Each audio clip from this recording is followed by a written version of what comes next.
Our final tip for the video is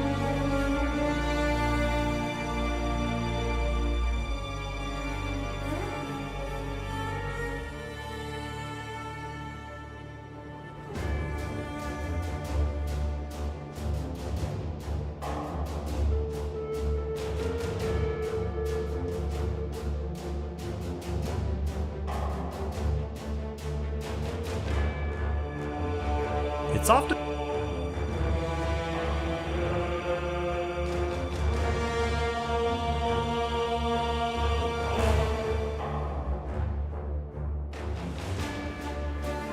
Before we start making a new character and start playing the game, there are a couple of POE structural basics that you'll need to understand, as they relate to a couple of decisions you'll need to make when creating a new character. The first of which is whether you want to play in the Standard League or play in the Challenge League. Before you can decide that, you need to know what they are. Path of Exile officially released way back in 2013 after multiple years of betas, and since then has grown and expanded with more than 24 major updates. When a big update first comes out, it is released as part of a Challenge League, with new leagues and hence new updates currently coming out about every 3 or 4 months.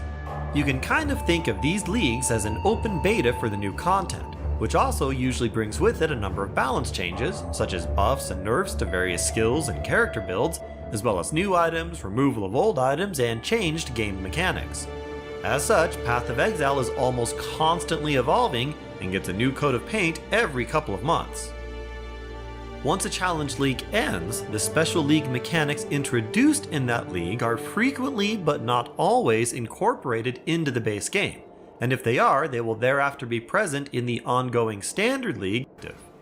Any characters played in a Challenge League will still be playable once the league ends, however, they will automatically be moved into the Standard League where they will be stuck forever and will never be playable in a future Challenge League. This is because every new Challenge League Once you've decided on whether to play in the Standard League or the Challenge League, you'll also need to decide whether you want to play Hardcore or not. You can basically think of Hardcore as a league within a league composed entirely of characters that have never died. Or if they do die, then that character will come back alive as a non-hardcore character forever removed from the hardcore community. And as a new player, there's really no reason to choose hardcore, as you're definitely going to die sooner or later and end up in non-hardcore anyways. I'll also briefly mention another option that gets unlocked once you've finished most of Act 3 on at least one character, called Solo Self-Found, or SSF for short. This game mode is a true solo experience where you can neither party nor trade with other players, though your stash is shared between your solo self-found characters in the same league, whether challenge or standard, hardcore or not. The lack of trading can limit your potential build options and generally isn't recommended for extremely new players, though once you've gotten the basics of the game under your belt, it can be a fun way to mix things up to see how far you can get without being able to trade for good gear. And finally, as of the 3.20 Forbidden Sanctum League, there is also now a new Ruthless mode, and all I'm going to say about it is you do not want to start out in Ruthless mode as a new player. Before we go any further, pick a class and make a new character.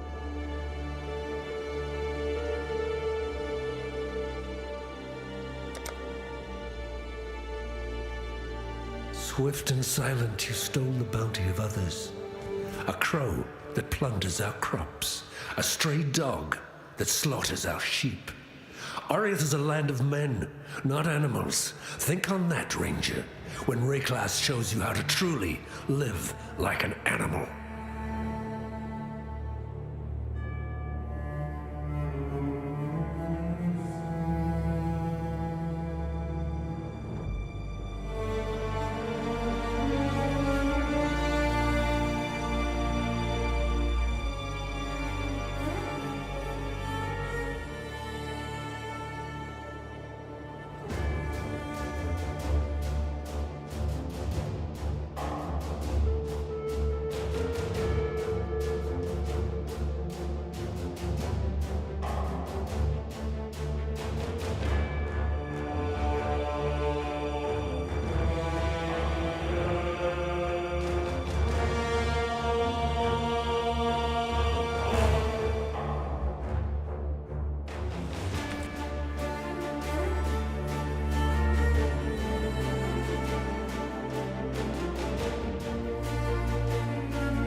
I've not seen a wilderness like this before. There'll be some dark...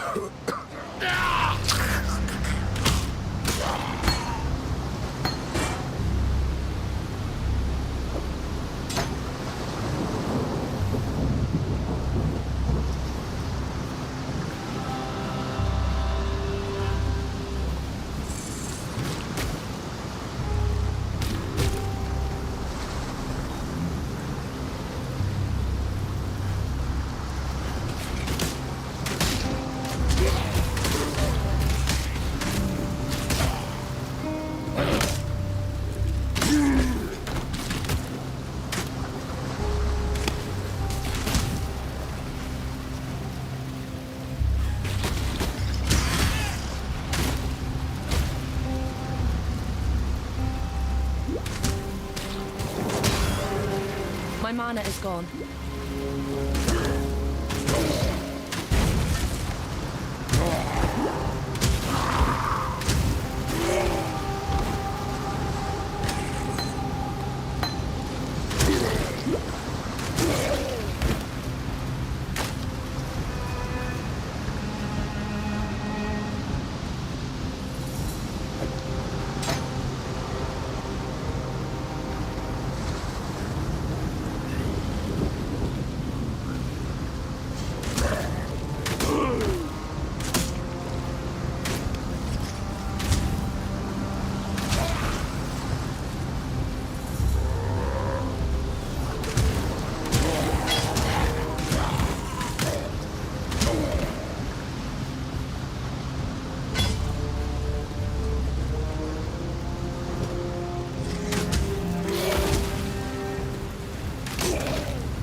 That's a good sign.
Creighton of Theopolis, you have transgressed against your god and your fellow man.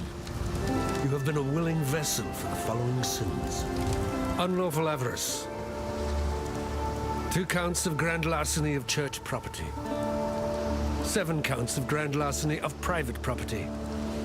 9 counts of extortion through threat of mortal harm. 4 counts of armed robbery. Pecuniary sloth.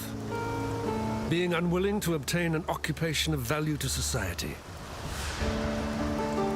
enticing citizens into conduct of a wanton and depraved nature, civil envy, 2 counts of blackmailing a church official, 8 counts of attempting to corrupt a member of the Ebony Legion, 2 counts of inciting the public to riotous behavior, unlawful vanity, 18 counts of verbal abuse of a church official, 27 counts of verbal abuse of an officer of the Ebony Legion, 8 counts of publicly promoting unlawful and lecherous practices, narcotic gluttony, 13 counts of supplying narcotic substances, 4 counts of cultivating narcotic substances, 1 count of public obscenity whilst under the influence of narcotic substances, pecuniary lust, 9 counts of pandering, 2 counts of directing an establishment of ill repute, 6 counts of prostitution involving unholy and degrading acts, mercantile wrath, 11 counts of common homicide for pecuniary gain, 4 counts of homicide of an officer of the Ebony Legion for pecuniary gain, 2 counts of episcopicide for pecuniary gain, 1 count of matricide for pecuniary gain. God has charged me with your redemption.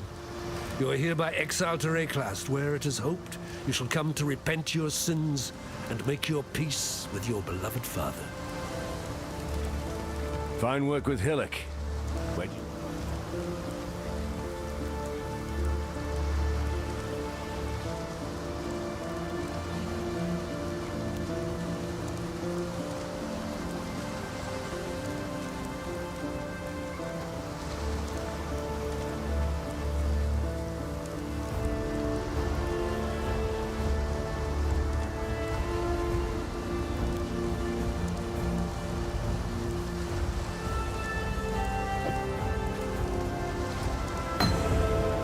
Stay sharp out there. Oh, rap! I've seen you, Lionel. God hasn't abandoned us. Yes, sir.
sand with the force of destiny. My mana At is his gone. back, the greatest war host in Kardu history tamed the wild sea, their canoes coupling with the land one by one. Lion-eyed gemlings met us with shining metal and bold words. Pyre's arrows withered their pride. Khan's axes silenced their despair. Marseilles lion, brave to the last. Khan honored with a place on his belt. Khan has shown Raycast Kardu strength. Khan will teach Raycast Kardu well.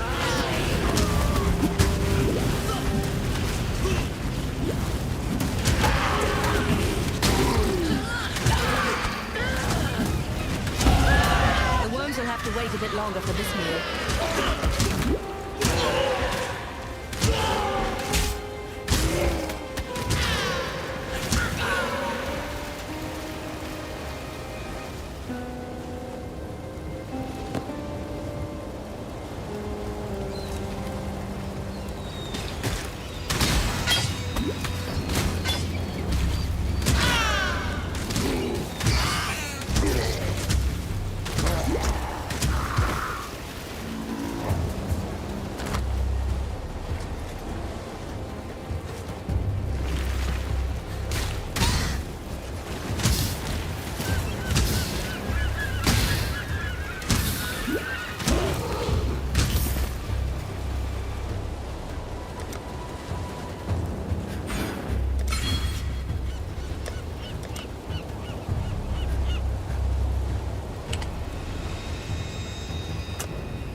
That would only slow me down.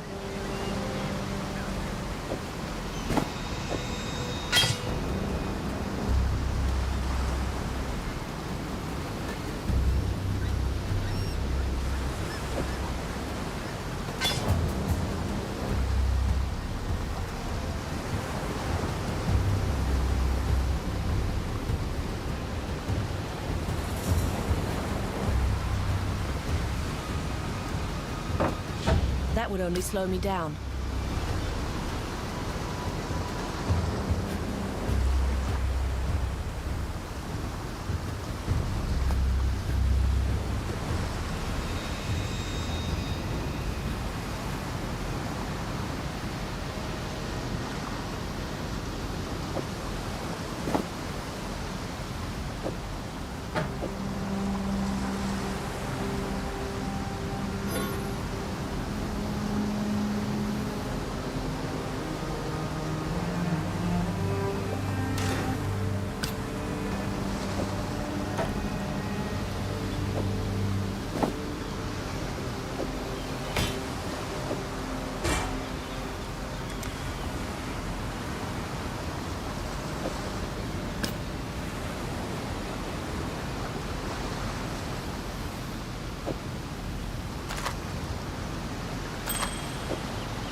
Made any progress? I'd almost stop believing.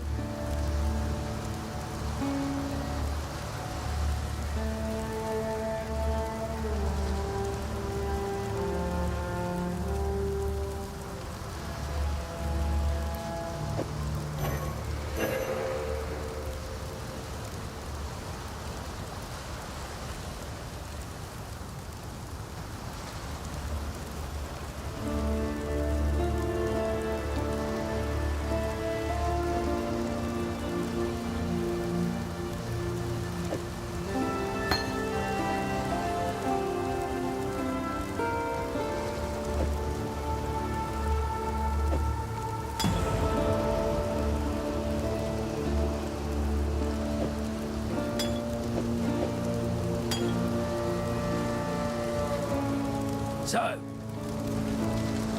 stay sharp out there. Hello.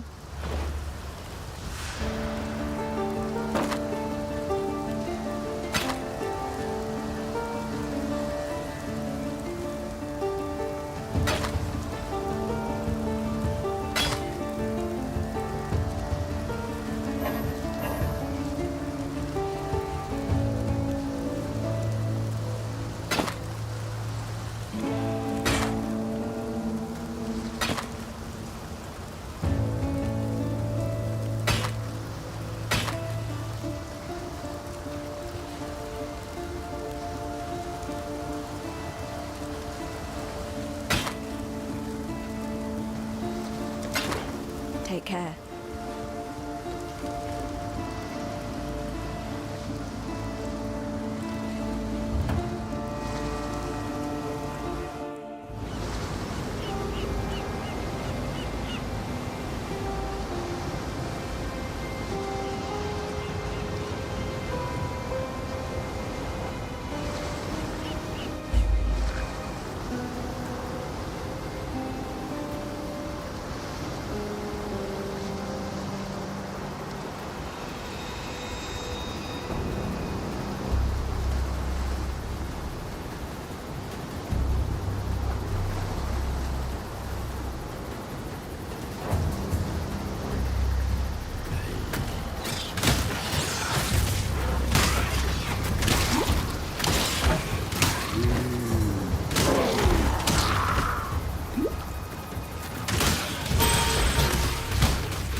Pain brings strength. That's nature for you.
Black storms descend on us from the north.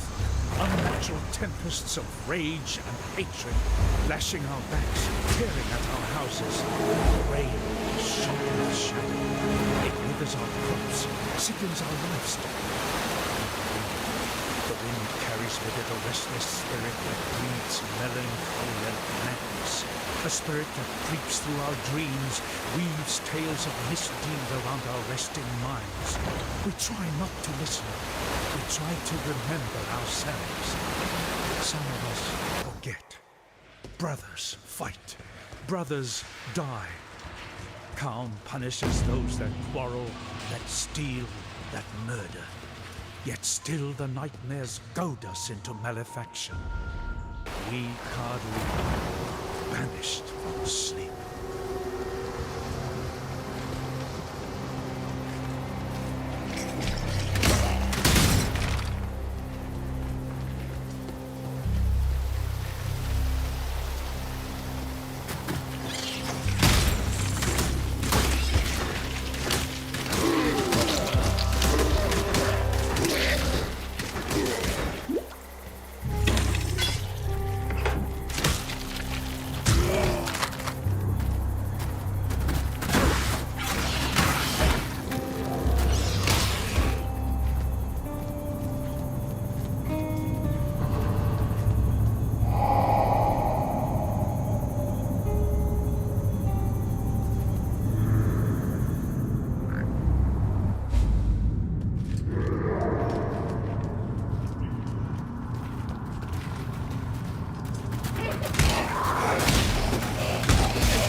I put you out of your misery.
My mana is gone.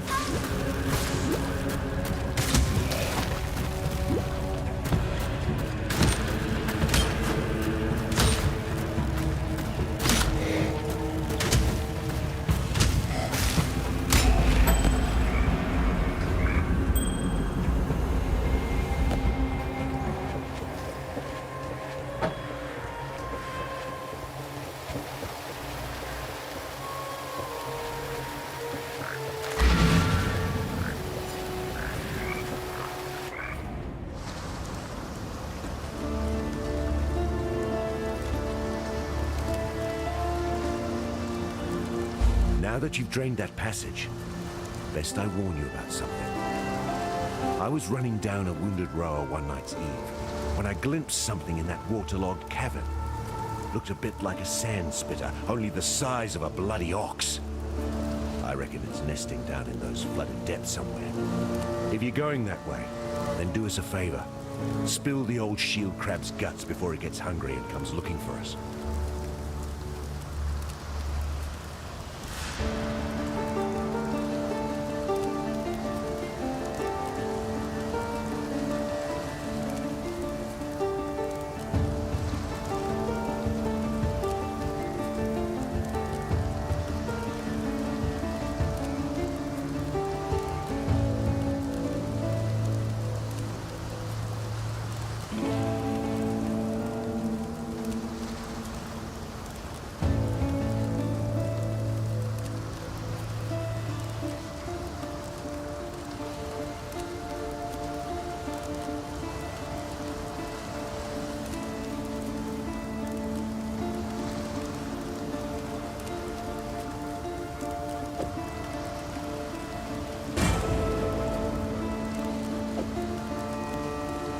Necromancer.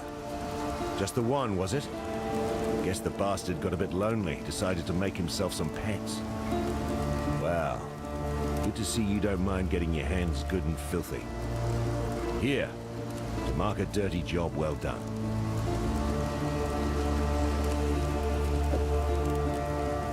I've traveled inland on the Emperor's Road via Prisoner's Gate. Had to skirt around Axian Prison. That's the holdfast of Brutus the Warden. Bloody treacherous trip it was. Worth it? There's forest inland. Game, berries, fruit. More food than we can scrounge here. But most here wouldn't survive the journey. Would be a damn sight easier if we could pass through the prison. Tell you what, you carve.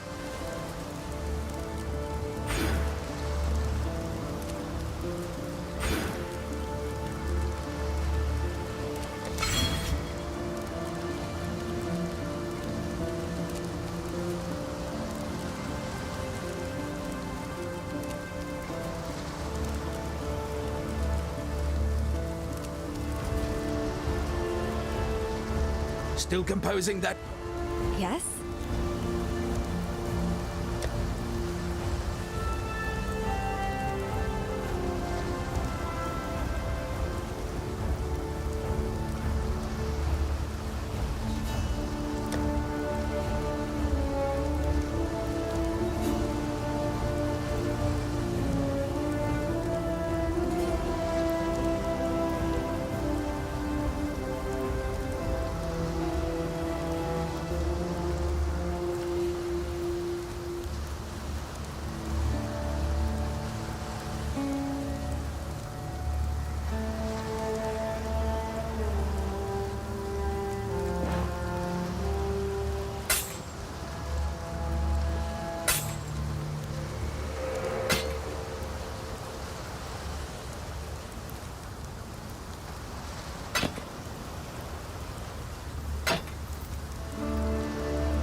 Yes?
mana is gone.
I'm not up to that just yet.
I'm not up to that just yet.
grows more fierce, so must the huntress.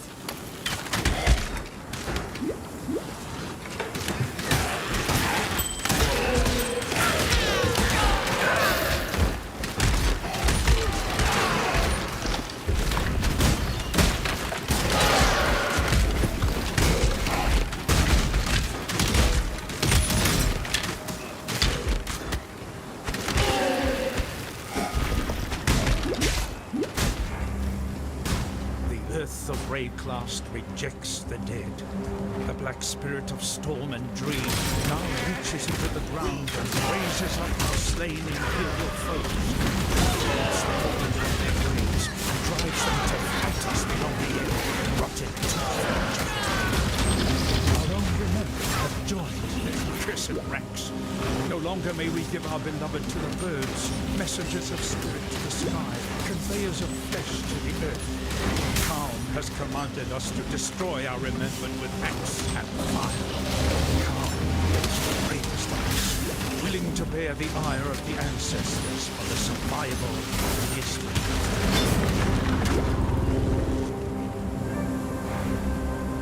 That would only slow me down.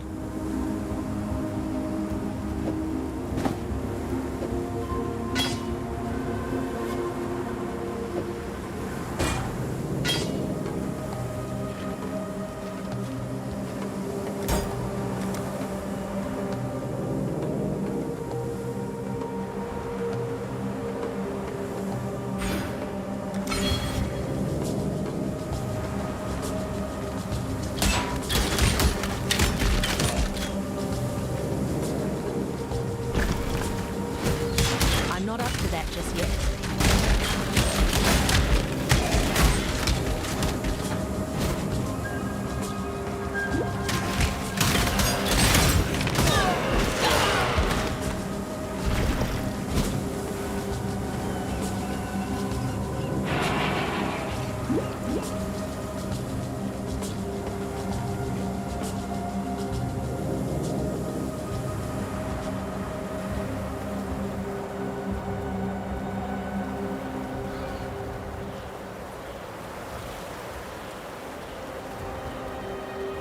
when POE 2 comes out as well, because we've had some invasions from otherworldly entities recently, and that's certainly been hinting and leaning towards an extension of that.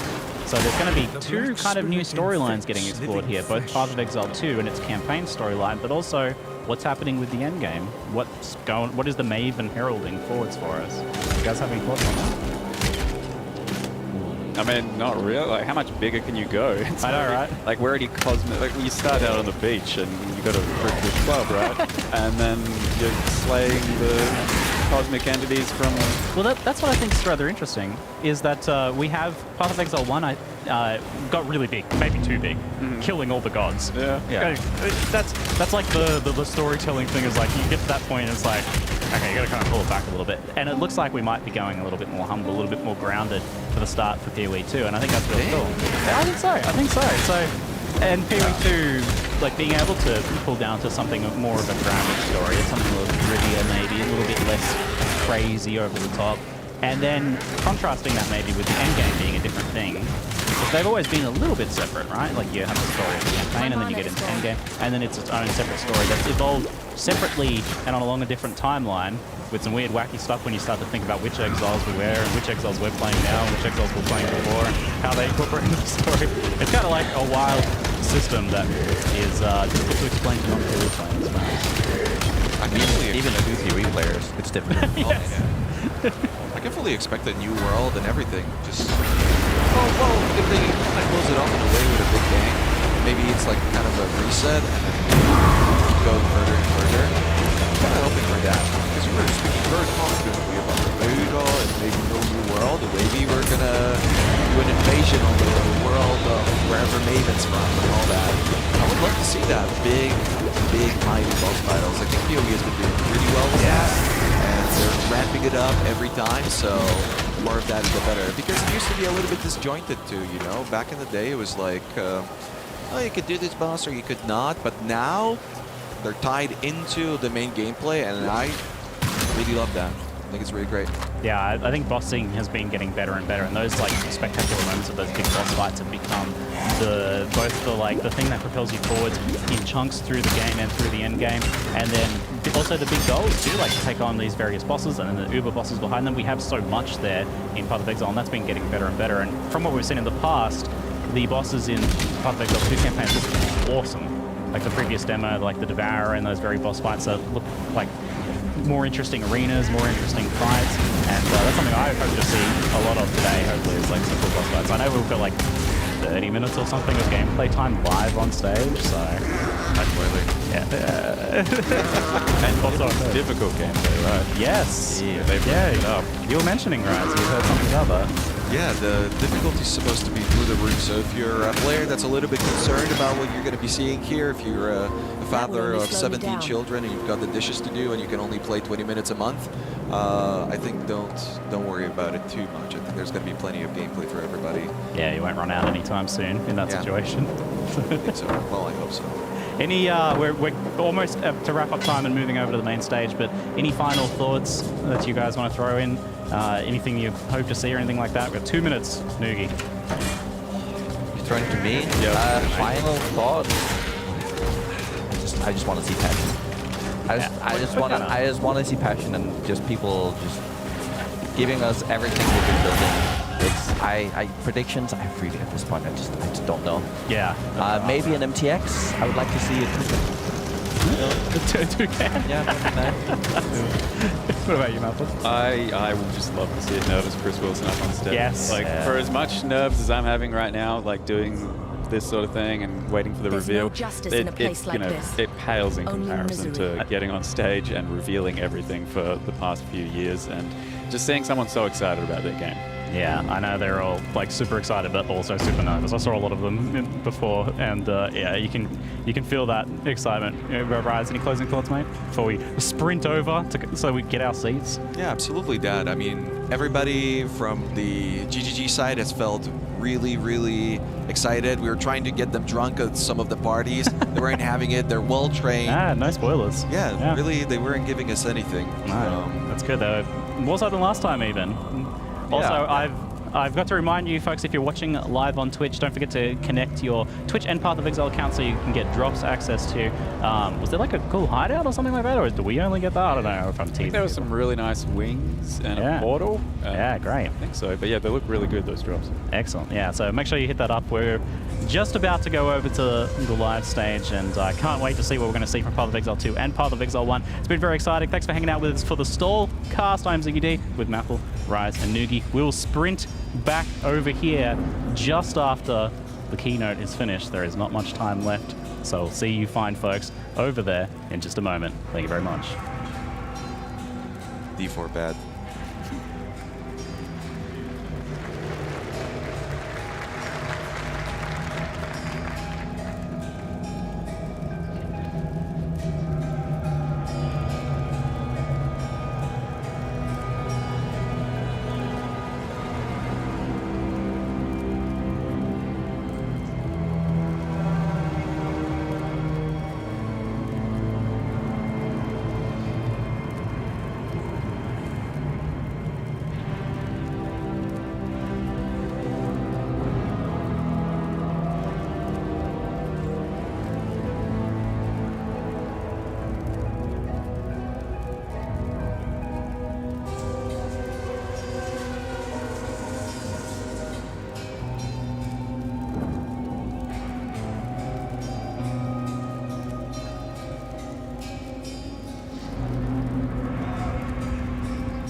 guys, how's it going? Parian here. And welcome to ExileCon!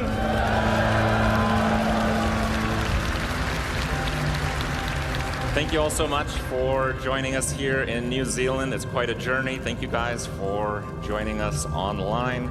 It's going to be a fantastic show. So you guys want to learn about what's coming up in Path of Exile? Oh, you do? Me too. Yeah. Well, before we get to the people that are best to deliver that information, before we get into Path of Exile's wonderful future, let's take a moment to go over all the wonderful things we have already experienced in Path of Exile. Let's take a moment to check out Path of Exile from the past.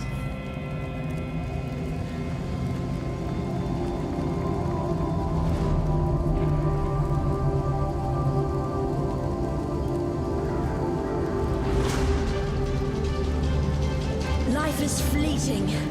A worthy opponent. Go with God. Death to sin. The touch of God. Bow to your queen, mortal. You there. Let me bend your ear for a minute.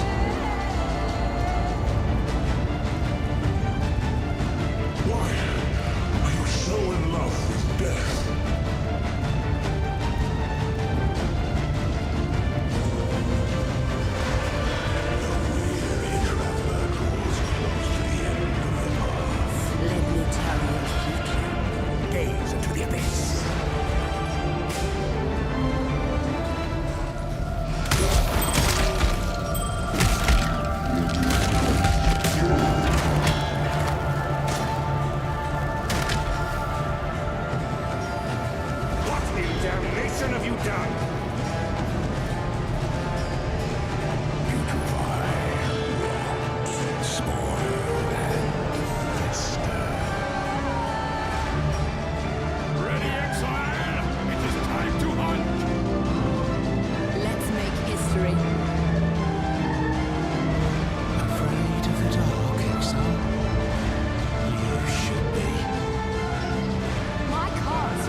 Detonations incoming! There's no time. I've become too weak to sustain the blood crucible.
grow from your remains. Welcome to ExileCon 2023.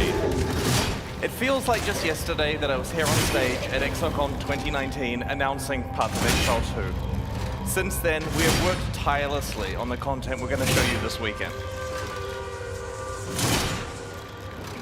To everyone here in person, thank you so much for coming out to join us. It honestly feels so good to know that people love Path of Exile so much that they fly across the world to come and celebrate it with us in person here. I really hope you have a great trip and make the most of your time in New Zealand. Our last ExileCon was a magical experience and we tried to go above and beyond in every way this time. If you're tuning in online to watch the live stream, thanks for joining us also. I wish you could all be with us here, but to ensure you have the full ExileCon experience, we have made sure to include every talk and session as part of the 2-day live stream this weekend. Twitch drops are enabled for the live stream, but if you're here in the audience, you'll automatically get them when you redeem the microtransaction code in your swag bag. No need to stream it from your phones while you're watching. You'll also receive the attendee-only ExileCon 2023 hideout. We have so much to share with you this weekend, and let's just get right into Path of Exile 2. I'd like to introduce Jonathan Rogers and Mark Roberts, game directors of Path of Exile 2.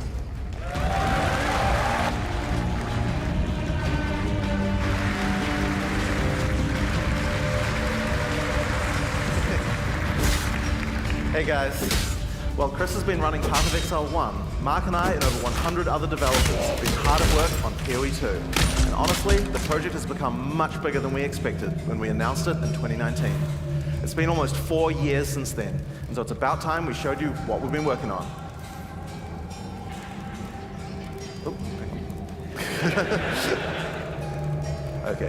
When we announced Path of Exile 2 at ExileCon 2019, we told you guys that we were releasing it as an expansion to POE 1, and that both campaigns would be playable in the same game client with a shared endgame.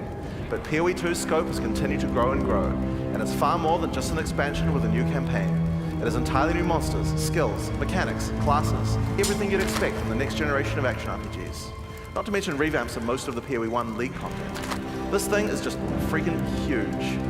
There was a point where we realized that our plan to replace POE 1 with POE 2 would essentially be getting rid of a game that people love for no real reason. So we made a decision. Path of Exile 1 and 2 will be separate with their own mechanics, balance, endgames, and leagues. But it's still a shared platform. Your microtransactions are available across both games. Everything you have ever purchased or will ever purchase in the future will be usable in both games unless it's hyper-specific to the content of one of them. You can't transform into a bear in POE 1, so a reskin of your bear form isn't going to work. But you absolutely can equip the awesome armor set that you got and use all your stash tabs. So with that in mind, we'd love to show you a live demo of some of the stuff we've been working on. POE 2 has come a long way. Mark here is going to man the PC. Hopefully he doesn't die. It is a live gameplay demo after all.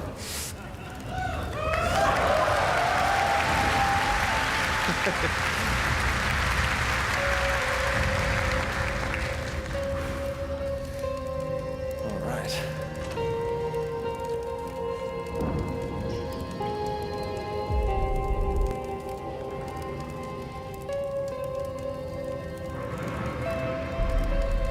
The gods caused all this, you know. After Oriath was destroyed, I traveled, searching for answers. Everywhere I went, the same divine devastation. It must end. I will end it. And no exile will stop me.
be reborn, no matter the cost.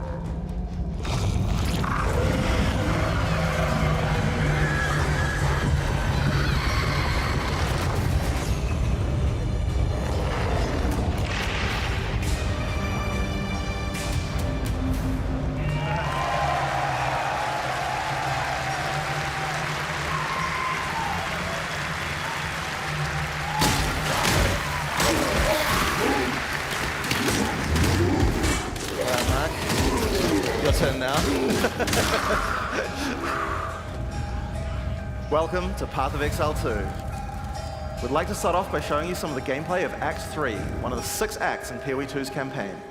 We're starting here in the jungle depths. Act 3 is set in the ruins of the Vaal civilization, which fell thousands of years ago.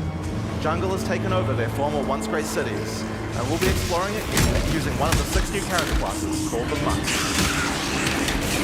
In POE 1, we have 1 character class for each of the combinations of strength, dexterity, and intelligence. When looking at the design of POE 2, though, we realized that many of the new skills that we were trying to design just didn't really fit thematically with the existing classes that we have. Being a spellcaster with a bear form makes sense for Strength Int, but it just doesn't really sound like something a Templar would do. We realized that since we had new mechanics for every attribute combination, it actually made sense to design a new character class to explore the new themes. In POE 2, every attribute combination has 2 classes associated with it. Strength Int has the Templar or the Druid. On Dexterity, you have the Ranger or the more spare-focused Huntress. And on Dex Int, you have the Shadow and the Monk, which Mark is playing here. Each class has its own 3 ascendancies, so that you further specialize the class in a way that only that class is access to. But they both start at the same location on the passive tree. The quest rewards you are offered on the 2 variants are tailored to the class. But of course, here we go. You can still mix and match anything to your heart's content.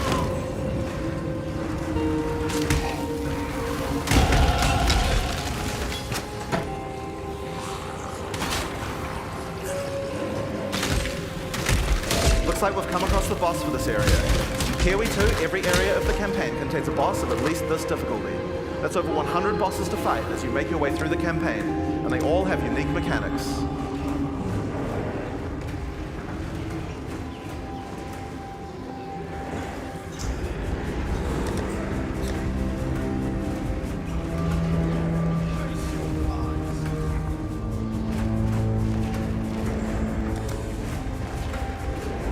As you've been watching from Mark fighting here, you've probably noticed that melee combat in POE 2 is a very different feel than before. We've done a lot of things to add mobility to combat. Practically every melee skill in POE 2 has some kind of movement built into it. But the Monk in particular is a melee fighter who specializes in mobility over brute strength.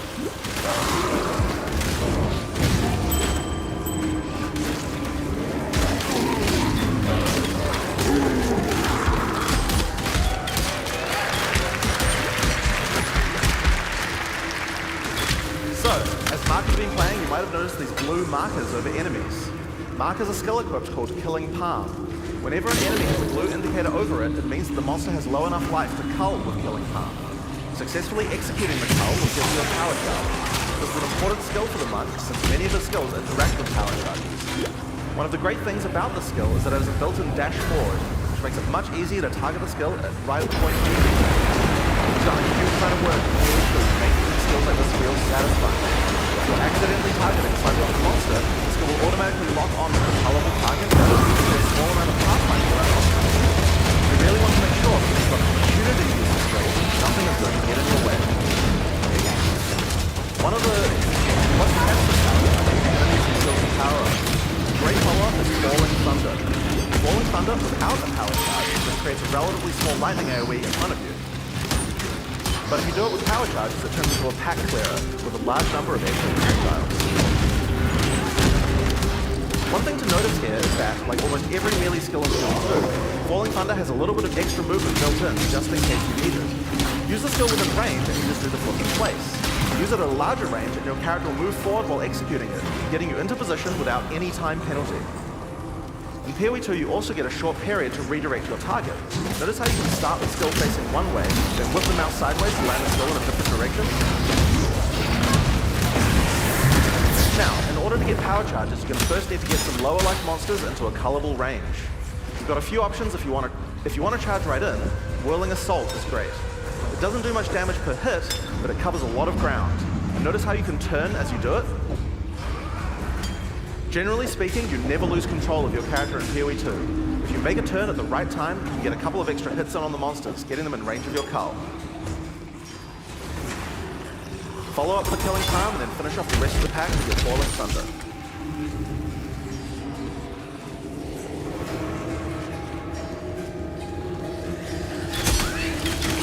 We've now entered the Baal Mechanarium. This is the place where the Baal built the various constructs that they relied on to power their civilization.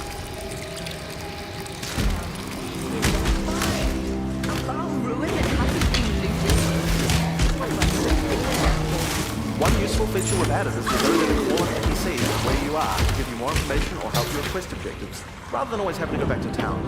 In this case, we've called in Alva to find out what to do. Open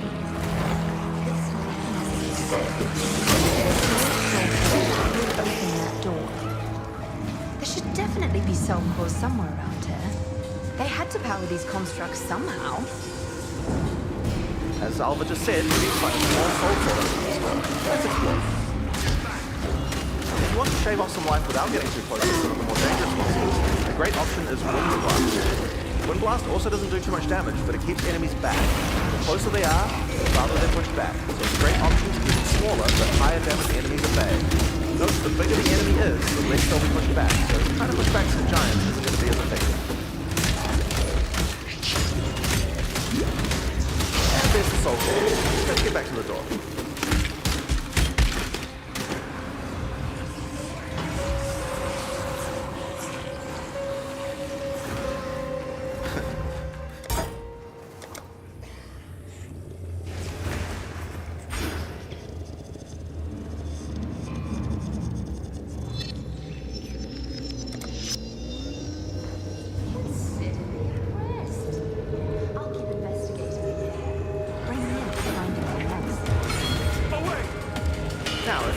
Tougher enemies, it might be time to break out some of the ice skills in the monk's arsenal. Glacial Cascade creates a wave of ice that moves slowly in front of the player. It's pretty ineffective against fast-moving monsters because most of the damage occurs right at the end of the wave, and so a lot of monsters will just walk right by it. But if you can find a way to make a monster stop at just the right place, it can be very effective. In order to do that, you're probably going to want to freeze some monsters. The monk has a few different tools to do this. A fairly simple option is to get right in the monster's face with Ice Strike. Ice Strike doesn't do too much damage at the first 2 hits, but attack 3 times in sequence and you can get off a combo that has a much higher chance to freeze. Get in there with the freeze, then roll back and finish the job with Glacial Cascade. Now remember how Glacial Cascade is that extra damaging spike at the end? If you hit a frozen enemy with that spike, it shatters the ice on the enemy and does a devastating amount of damage. This is a really great combo against bosses, as you'll see later. Oh yeah, and I've just been casually mentioning rolling around. Did I forget to mention that in PoE 2 we added a dodge roll to every character? Just press spacebar at any time to roll. There's no cooldown and no limitations. And it even has pathfinding in it, so you don't get stuck on anything.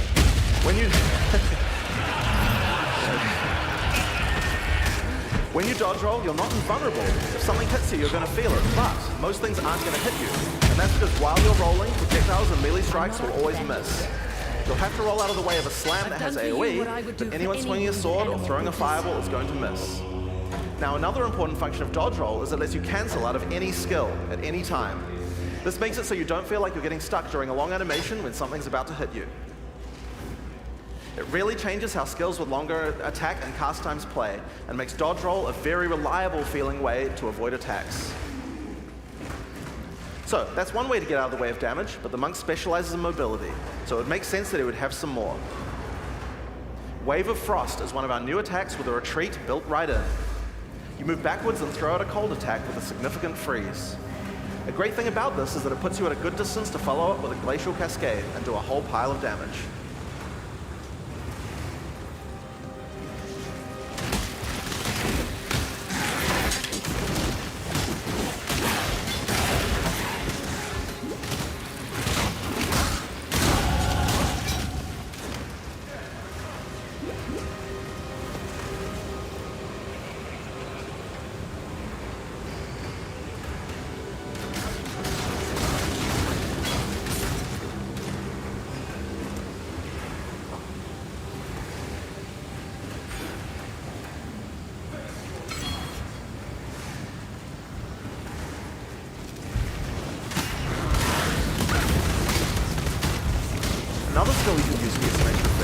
Shattering Palm. Shattering Palm is a palm strike, which is a small ice bomb on the target. Kill or deal enough damage to the target, the bomb will explode, doing some damage and a significant freeze.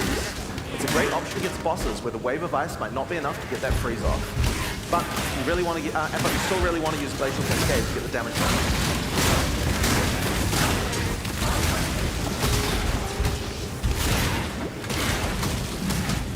The final skill we're going to show you today is Flicker Strike. It's a monk skill and another skill that consumes power charges. If you've played POE 1 before, you know what to expect.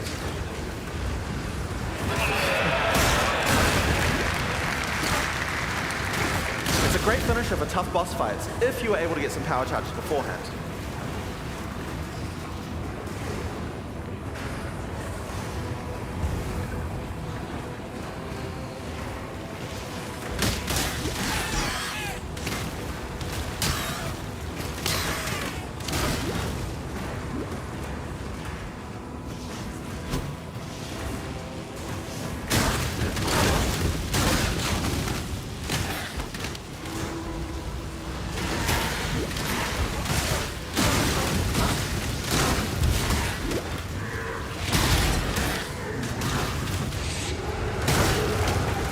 Here we have Blackjaw, former overseer of the Meccan area.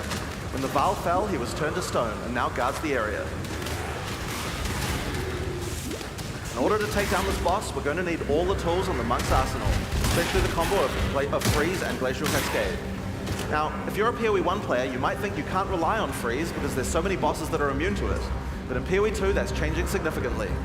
In POE 1, Freeze is a binary mechanic. An attack freezes the target, or it doesn't. What this basically means is that in POE 1 we were forced to add freeze immunity to many bosses because freeze just trivialized them. Because of that, freezing was something you could only really rely on for pack clearing, and not something you could use as a core part of your build in boss fights. In POE 2 though, all crowd control mechanics now have internal meters that allow you to build up to a freeze or stun, or whatever other CC mechanic that you're using. It's a little bit like poise from games like Elden Ring, though the meters tend to be a lot smaller than those games. When you freeze an enemy, it increases the amount of freeze you need to do to get another freeze. The increased difficulty bleeds away slowly. More freeze will always let you freeze the boss more often, but this system means that you will not get out of control in party play or interact badly with other CC mechanics, allowing us to let these kinds of mechanics actually work against all bosses.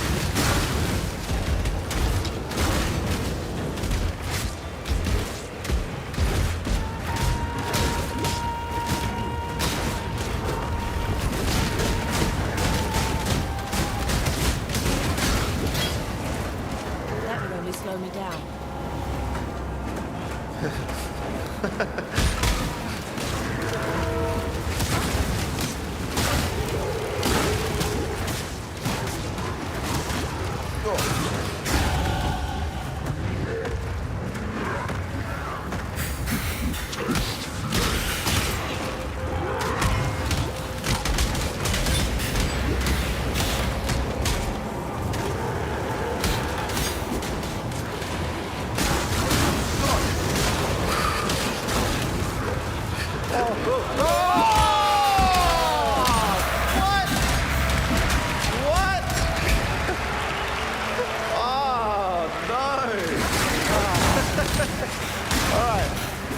Let's take two. Alright, so this might be a good time to mention that in POE 2, if you die to the boss, you have to start again from the start. There's no boss cheesing. So hang on, oh, there might be a... Is he okay? Oh, 1 second, one technical issue. Just typing some cheats to... Alright, we good? Back to the stream. Alright, round 2. Let's go. Do we ever balance that? Like, come on.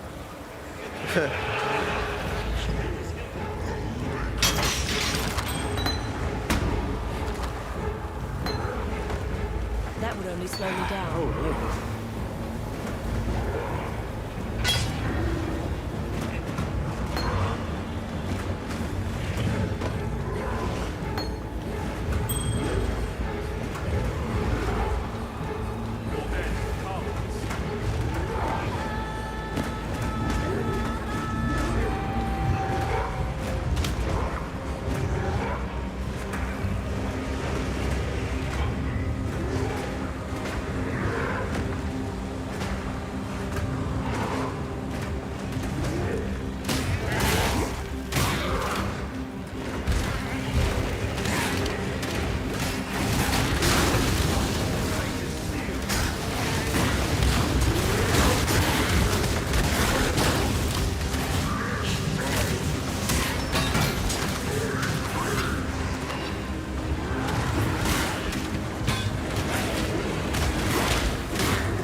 Cool.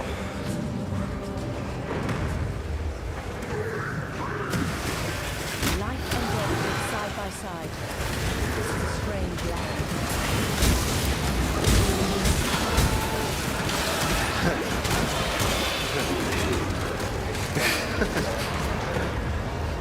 Holy.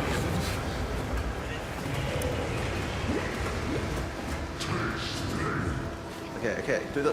Yep, nice. Whoa, whoa, whoa.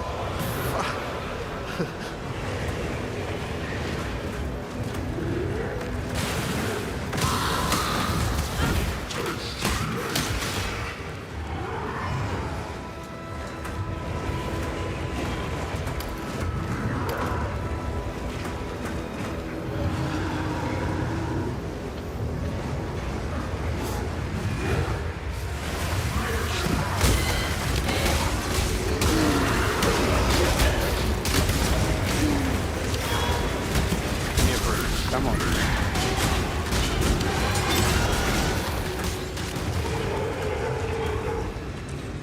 Oh, here we go. Got it.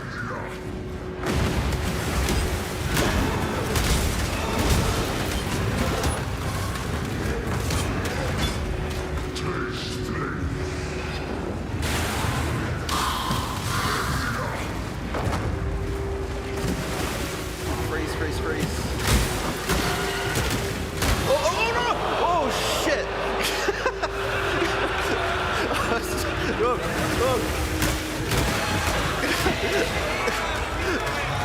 Oh! Come on!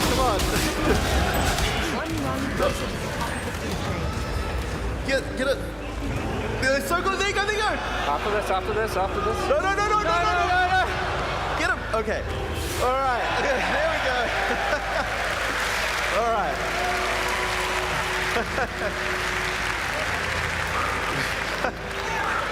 All right. Second time's the charm. So, Blackjaw has dropped a consumable quest item here called the Flame Core. It's a permanent +10 to Spirit. Here we really want to make sure that you'll feel rewarded for exploration. It wouldn't be much good if we made all these awesome optional bosses if we didn't have something great to find for killing them. One of the things you might find when killing a boss is permanent stat bonuses for your character. How do I spirit?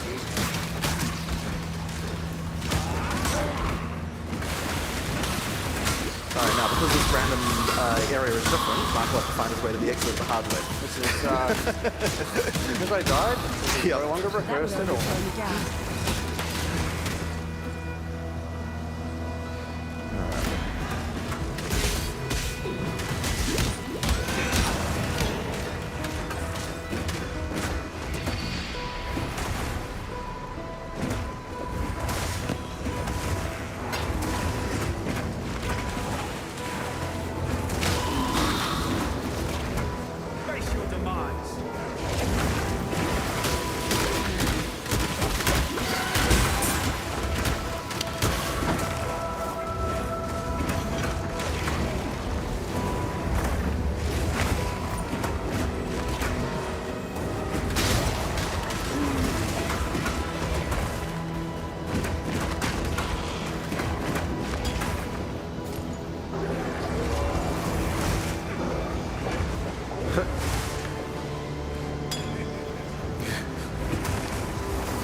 This way. Need to use those pulling palms once in a while.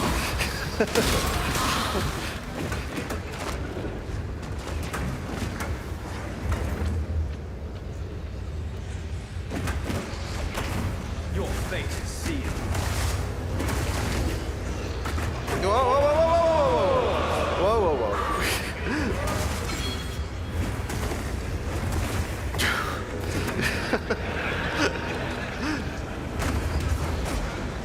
My poor heart. Lightning strike. Oh. I think you got completely lost there. I have no idea where I am.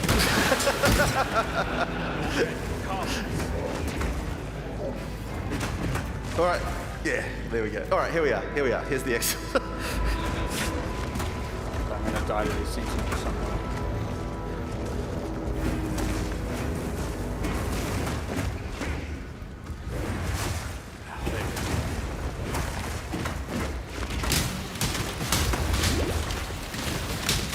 All right. Straight through. All right. All right. In order to help with the next area, we're going to call in a sorceress. I'd like to welcome Octavian to the stage, who's going to join the party with Mark, so we can play through together.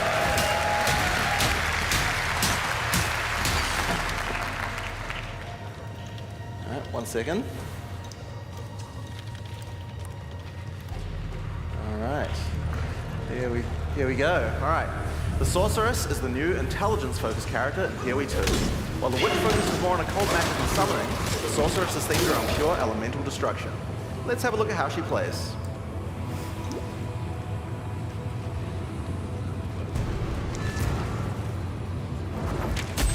The largest soul core I've ever seen.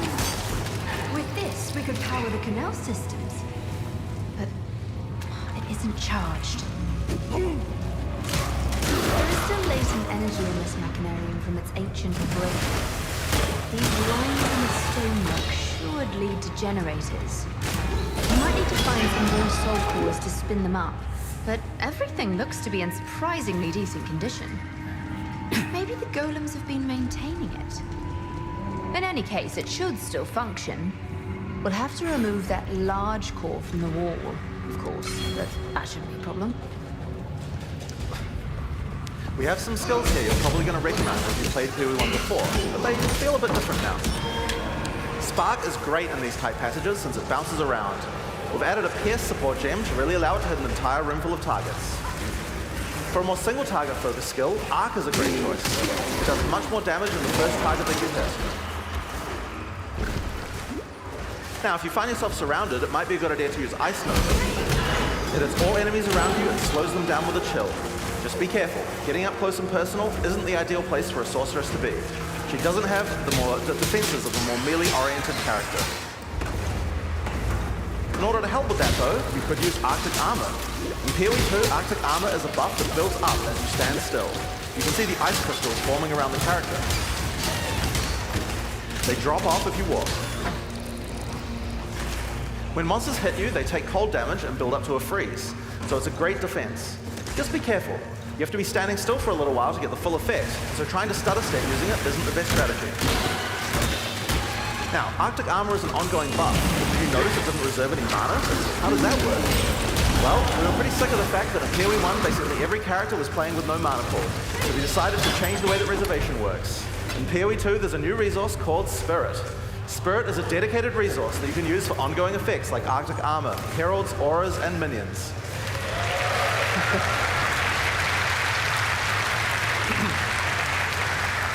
Everyone starts with 100 Spirit, which is enough for most ongoing effects. But if you want more, you're going to need to get some more Spirit, which is available on mods from items and on the passive tree. But if you're willing to go up your offhand slot, the easiest way to get it is by holding a Scepter. Find out more about that in the items talk later on. Now, if you want to increase the cold damage that you're dealing, you can always use Frost Bomb. It places a bomb on the ground that reduces enemies' cold resistance while it's ticking down. It's a great opportunity to use some cold skills before it explodes. And speaking of cold skills, a great skill to use on monsters with lower cold resistance is Comet. This is a new skill in POE 2 and it hits pretty damn hard. It costs a lot of mana and has a really long cast time, but it's worth the wait. It does a devastating amount of damage. To help you out of danger, your character moves back slightly as it casts. It's pretty hard to hit fast-moving opponents, but it's great on tougher enemies that stand still, or even a larger pack if you're further away and can predict where they're going to move. Now, if you run out of mana casting too many of those, I guess in an emergency you could use your free-to-cast Fireball. So where did that come from, you ask? Well, this is a great opportunity to explain the way that we've changed caster weapons in POE 2. Now, in POE 1, caster weapons had a default melee attack that nobody used. And because they had that, they also had a bunch of attack mods that would spawn on them that were useless to a caster. In POE 2, we wanted to clean that up. So each staff now comes with a built-in free-to-cast spell.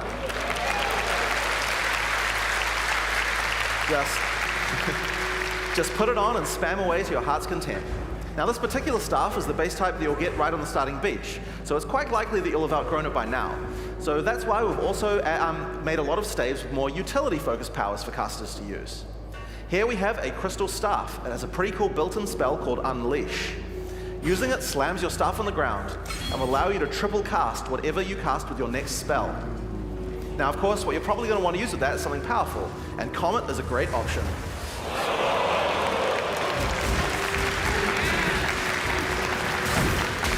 You'll notice that Unleash is one of the few skills in PoE 2 with a cooldown. In general, we really try to avoid using cooldowns because we really hate the feeling that combat is just waiting to cast your next spell.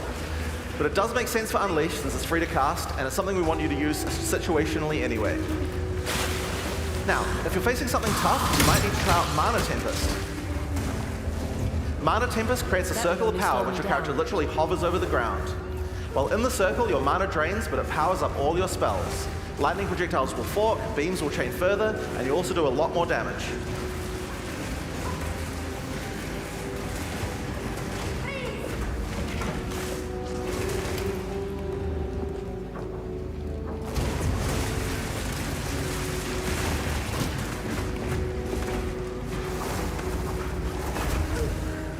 No mana.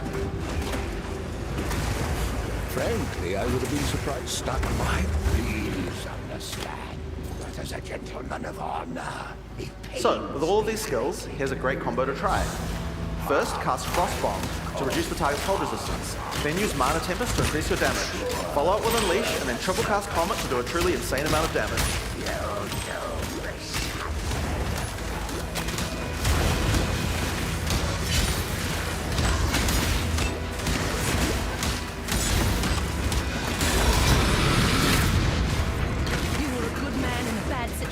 Where's ghosts come from?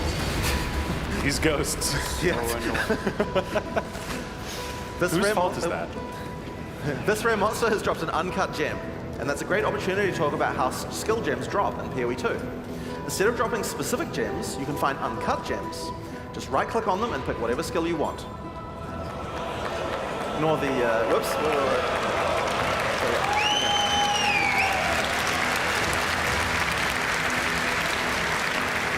The gem will come pre-leveled to the level of the area that dropped it, so it's a lot easier to change between skills in PoE 2. This time I think it might be cool to grab one of our meta gems. Meta gems are skills that can have other skills socketed into them, changing how they work. In this case, we're going to select Cast on Shock. Now, let's equip this thing in the skill screen and choose which spell to trigger with it. I think Comet might be fun. Now, because Cast on Shock reserves Spirit, we'll need to first disable our Arctic Armor. We have to decide if we'd rather have the extra defense or the extra offense of the Cast on Shock using our Spark. In PoE 2, trigger gems use a system of filling up cast time on each trigger.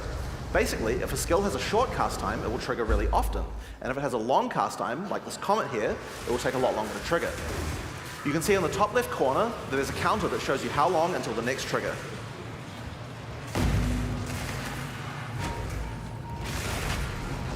Hopefully he shot some monsters.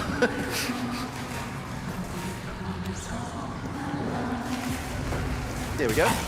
And there you have it. That's using Cast on Shock. We'll automatically cast Comet whenever we're using our lightning skills. Welcome, husband. We knew in our hearts that you would find us.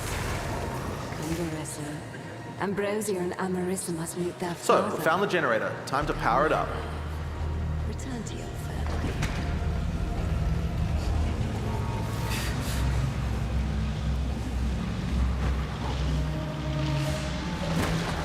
As power is restored to the Mechanarium, all the constructs are coming back to life. We're going to fight them on the way back to the charged Soul Core. So, one thing that PoE 1 players might have noticed is this character has both lightning spells and cold spells. That's pretty inefficient, right? It's a big no-no for most builds because any specialization into cold or lightning isn't going to affect the other element. And generic elemental damage increases are not going to be as powerful as focusing on a single element. Well, in PoE 2 we have another major new system to introduce to solve these kinds of problems. And it starts, oddly enough, with Weapon Swap. Now, in PoE 1, Weapon Swap isn't really used much for its originally intended purpose. We imagine that people are going to be swapping in and out between different weapons to deal with whatever situation they were in. People just don't do that at all. And a large reason for that is because it's really, really awkward. In PoE 2 we wanted to solve all of that. The staff Octavian is using here has an ice mod on it that makes it great for when he's using his ice spells. We would also like to be able to make sure that this build works just as well with his lightning spells. If Octavian equips his previous staff in his second weapon set, you can see that it appears on the character's back. Now, we're going to open up the skill screen. If Octavian opens the skill options with his lightning skills, you can see here that you can choose which weapon sets are usable with each skill. First, we uncheck set 1 from being used by his lightning skills. Then we go through the cold skills and turn those off with his lightning weapon. Just take a second. If I can remember where they all are. Yeah. Now, when we use Spark, the character will automatically switch to the lightning staff on his back and then use the skill. And when Octavian uses his Ice Nova, his character automatically switches to his Ice Staff before using it.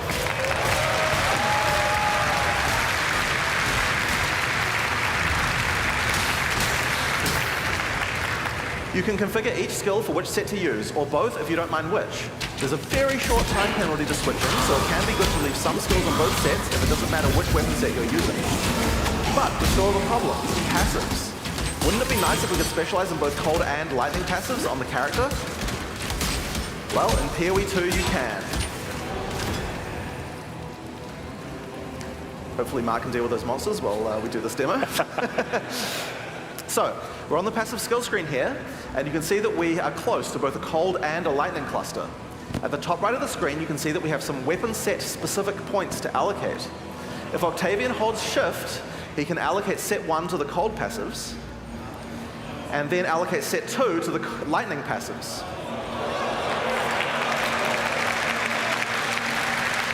Now,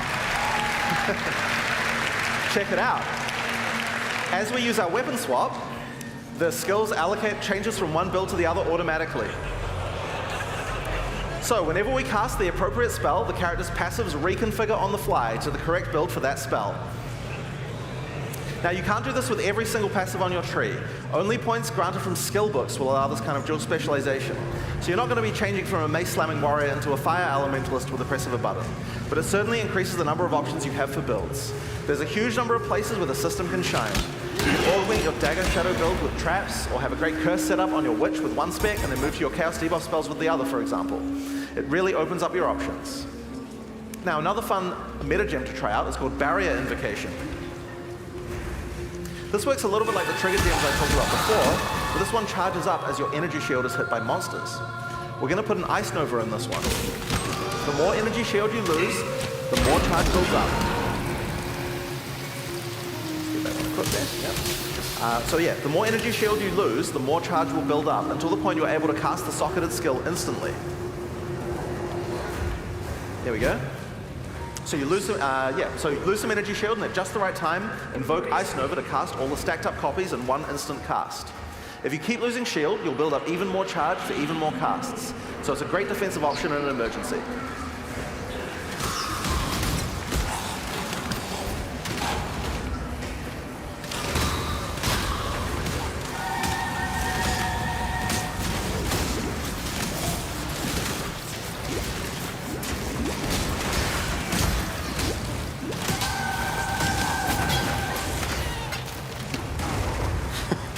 Overkill. And here we are back at the charged soul core. All we have to do now is take it.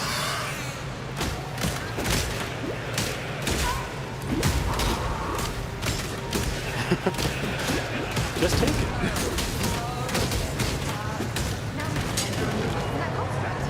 Alva, what the? Don't die this time, guys.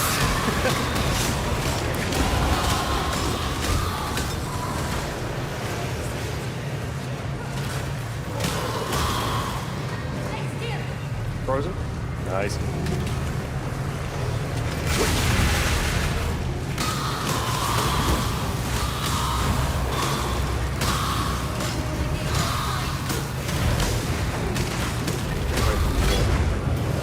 Oh god. Frozen, no? Frozen, nice. Helps that we're both doing that thing. Cold.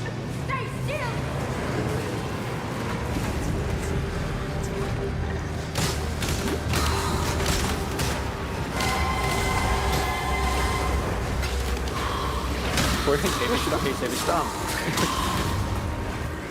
broken. Nice.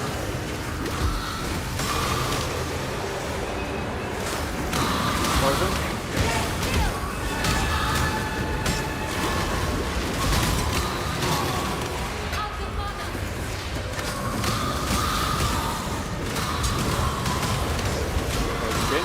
Getting real lucky with those freeze procs this time. All skill.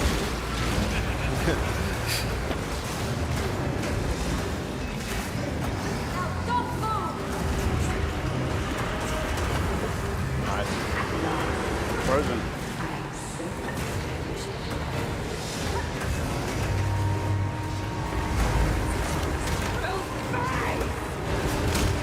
Jump all the way.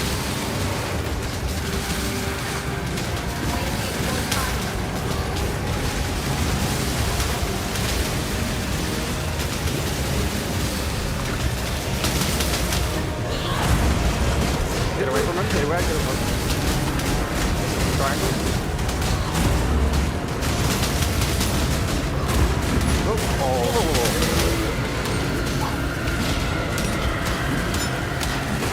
Charlie. Nice.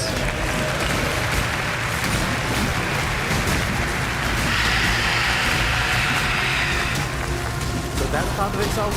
These areas, as well as around half of each of the first 4 acts, are available to play at 3 demo zones around Exile time. Now, if you're physically here at this event and you get to play the demo, just remember, it's a different game than before. It's a lot harder. You're probably going to run the first pack of monsters and just die. I really recommend you read the signs. They have good advice on how to combine your skills effectively, and remember, dodge rolls on spacebar. Use it. You're just going to die otherwise. So your next question is likely to be, when is the beta? Well, we're in our last year of development, but we're still finishing acts, adding skills, and balancing everything. The closed beta is going to start on June 7th, 2024. Path of Exile 2 has been a long time coming, and we're incredibly excited to be near the finish line, but we're just not quite there yet. We're determined not to rush this and make sure we get everything right. In the meantime, there's a lot in store for POE 1. I'll hand back over to Chris, and he's going to talk about what's coming up. Thank you very much.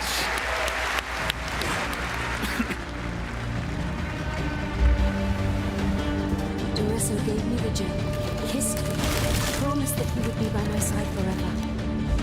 I sang for him. I sang for Orient because gem and great. Khaleesi's gem. So, that demo is very hard for them to do in person. Like, I am very impressed it went that well. So, as Jonathan explained, Path of Exile 1 will continue to be its own unique game once Path of Exile 2 comes out. We will continue to update it with expansions and leagues going forward. And because accounts and microtransactions are shared between the two games, and their expansion releases are offset from each other, it's super easy to jump between them and effectively play both if you want. So, I'm going off script for a second here and just going to explain this a bit better. Imagine we release a Path of Exile 2 expansion, right? So everyone dives in and plays it. You give it, say, out of the 13-week cycle, you're going to play for, some hardcore players play for the first few weeks, some people play for most of the time. We're going to aim a Path of Exile 1 expansion to come out towards the end of that cycle, say 4 or 5 weeks from the end, which also lasts for 3 months. So because Path of Exile 2 has more content and is a significantly larger game, it will mean that you can play Path of Exile 2 for the majority of the cycle, and then either keep playing if you want to keep playing Path of Exile 2, or jump into Path of Exile 1 when its league launches and enjoy that, either for the entire period or until the next Path of Exile 2 one comes out. And of course, because your purchases are shared, if you were to buy supporter packs or microtransactions in either, they're just available on your characters in the other. Speaking of Path of Exile 1 expansions, we've got one coming out in just 3 weeks, on August 18th. Let's watch the trailer for Path of Exile, Trial of the Ancestors. Souls such as yours do not go quietly into the night. They thirst for battle. They yearn to prove themselves. Welcome to the halls of the dead. Earn your place among us. Under Hinicora's watchful eye, test your mettle against the greatest warriors who ever lived.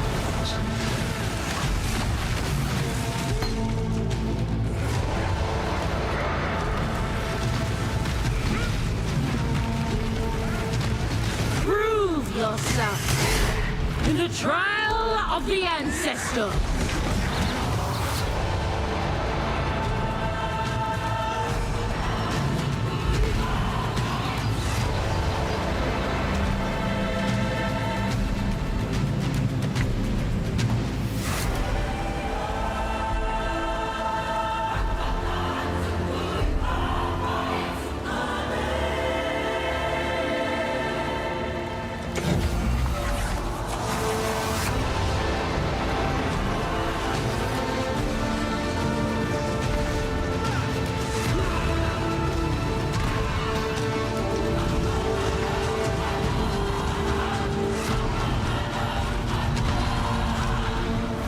In the end, only one can become champion. Will it be you? For some. I thought you were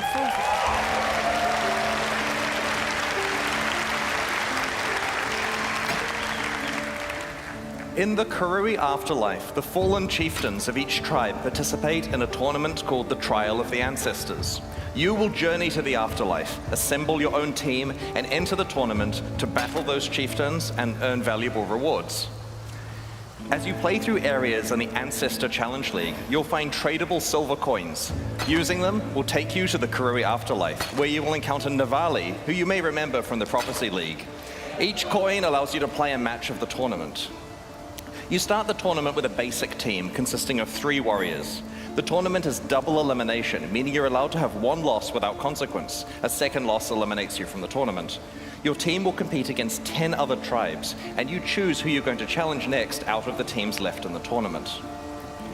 When you start a match, you see the configuration of the enemy team and get to place your team of warriors on the battlefield to challenge theirs. You and your party of exiles will play alongside your warriors. So while this league does have many elements of an auto-battler, you're right there fighting alongside them. During a match, when a warrior dies, they respawn at their totem after a short time.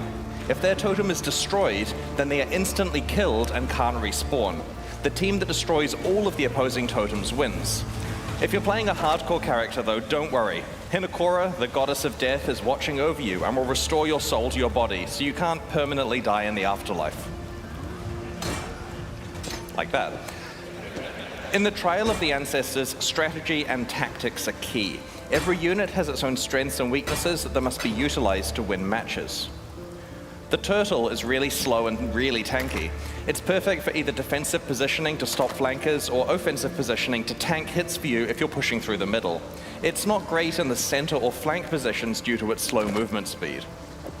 The Tuatara is a quick and deceptive unit, which is relatively well balanced for all positions.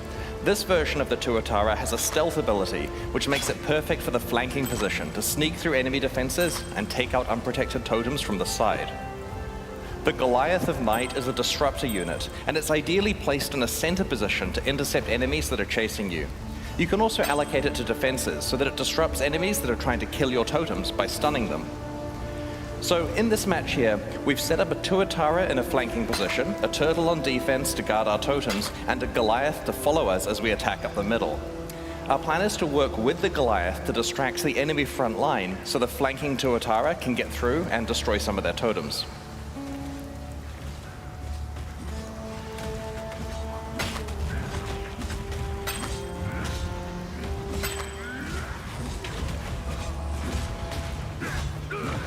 Teamwork.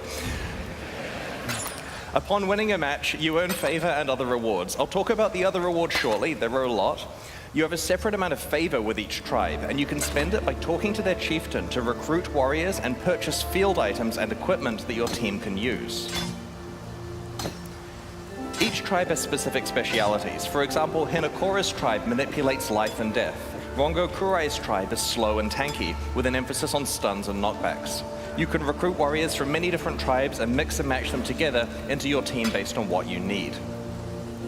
Field items are items that are placed on the battlefield and can be activated during the match to, for example, revive a warrior or heal your entire team. If a field item isn't consumed within a match, it persists on to the next match. But your warriors, their equipment, and your field items are all wiped between tournaments. You enter each tournament fresh. Your success in a tournament updates your overall ranking, which helps you in better rewards in subsequent ones. Speaking of rewards, let's discuss the good part. What you can earn for succeeding at the Trial of the Ancestors. You can tell this gets me excited. Okay. You get a reward as you win each round of the tournament, and these rewards are visible when you're selecting which tribe you want to play against. They'll help inform your decision, as some of them are regular rewards and some of them are exclusive new rewards you can only get from the Trial of the Ancestors. I'm literally tripping over my words to get to the part where I can explain tattoos. Okay. The Ancestors reward you with special tattoos that are not applied to your skin, but they're engraved on your soul. This process can transform all your attribute skills on the passive tree do, basically the attribute highway nodes generally. The regular ones can only be applied to basic attribute skills and allow you to convert your tree's attribute highways into something more useful for you. For example, this one converts a small dexterity skill into movement speed. Each tribe has its own exclusive passive tattoos. This tattoo converts a small strength skill into additional fire resistance. This one converts a small intelligence skill into additional lightning damage. And this one converts a small strength skill into one that summons a minion when you take a savage hit from a unique enemy. But don't go overboard on the number of skills you convert with tattoos, as you'll probably need at least some of your attributes left to equip items. Each of the 10 tribes has an exclusive unique item that you can earn. These rarely show up as rewards for defeating that tribe in a match. Katava's Hunger is a unique majestic plate that you can earn by defeating the Katava tribe. As you can see, it grants an immense amount of life for a single item, providing you don't have any life on any other pieces of your equipment. While this is tricky to accomplish, it also frees up all those other potential life slots to be something else that benefits your build, making it pure upside.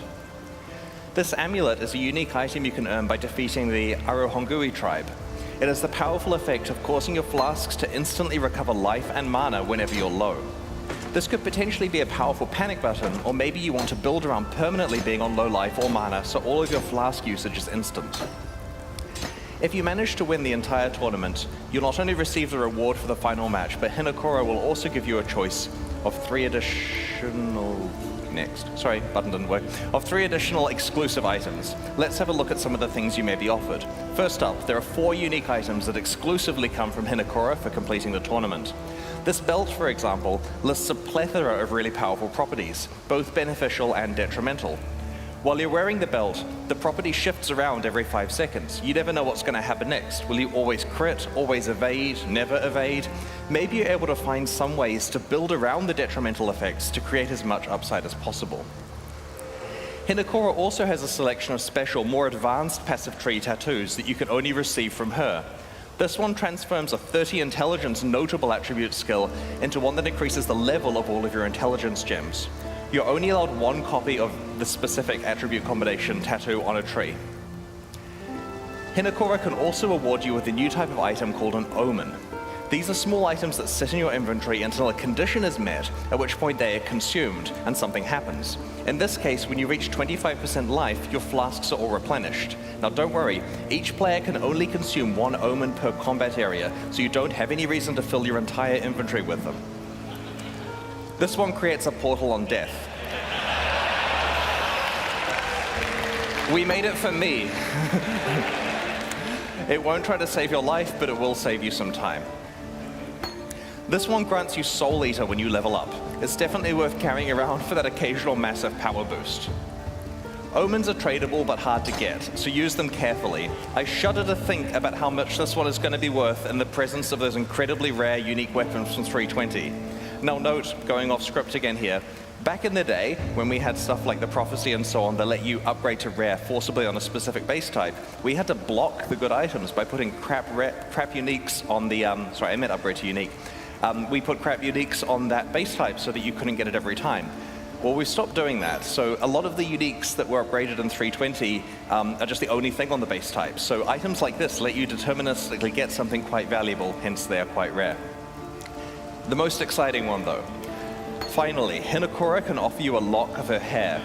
This is a very special currency item that lets you foresee the result of using another currency item to craft something. This means, for example, you can know whether it's worth exalting your item because you will know exactly what the outcome is. Hinokora's lock will slot into your crafting pipeline with powerful consequences. The Trial of the Ancestors offers a wide selection of valuable new rewards as you complete matches and tournaments. We really look forward to seeing what strategies you develop for building, equipping, carefully placing, and playing alongside your tribe.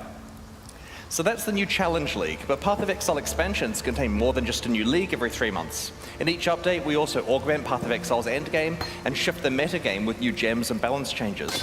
This expansion is no exception. I'm going to explain the other changes in a medium amount of detail. I'm conscious that we have both new and existing players.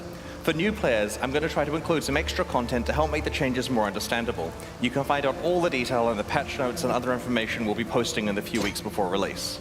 Let's start with how the Trial of the Ancestors expansion expands Path of Exile's endgame. In December last year, we released an expansion called The Forbidden Sanctum, which introduced the Sanctum Challenge League. This league was a roguelike game set within Path of Exile where you would randomly explore a randomly generated sanctum one room at a time, alongside your regular play. You'd pick which rooms you wanted to explore out of several options, and accumulate beneficial boons and detrimental afflictions that made your run easier and harder, respectively. Not only did Sanctum work really well as a league, but it also had the potential to be added to Path of Exile as part of its core endgame content, alongside systems like mapping, delve, and heist. Well, in this expansion, the Forbidden Sanctum is back.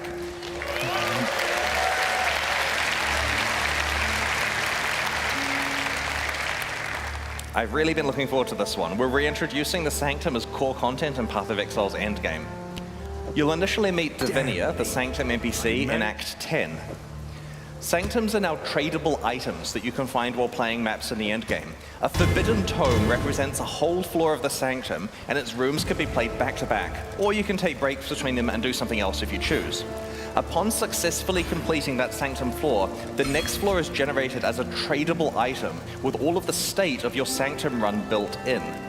This means that the item stores what boons and afflictions you had, what rewards you've locked in, and how much resolve you have left. You can then either play this floor or trade it to someone else if it feels more beneficial.